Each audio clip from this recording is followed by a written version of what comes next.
What will be the consequences if community groups and organized labor don't find common ground?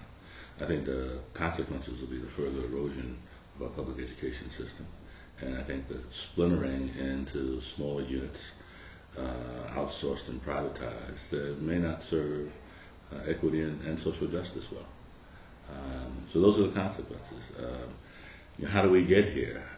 I think over time, the history of organized labor has been negotiating with district leadership that historically was engaged in political patronage, to some extent corruption. And so organized labor created a set of constraints and rules and regulations that guarded against that. But as a result, guarded against effective leadership that may improve conditions in classrooms and engage in the voices of communities, including students. Certainly, I experienced that in my own education in high school. I was in New York City in high school during the Ocean Hill, Brownsville era, where community groups that were interested in local control came up against the United Federation of Teachers, headed by its then President Albert Shanker.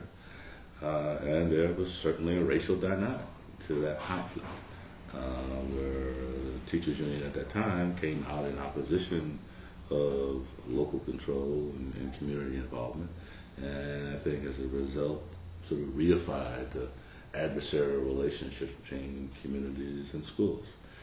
I think organized labor today and community groups today realize that it's in the interest of both entities to create the policies and practices that create effective systems.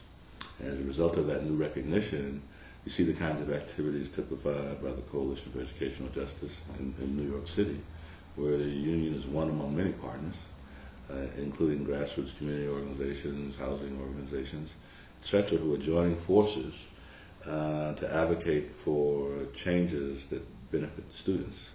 And so I think the advocacy work is student-centered and data-driven. And I think if that's the basis for the collaboration, as opposed to the interests of adults, whether they're community-based interests or labor interests.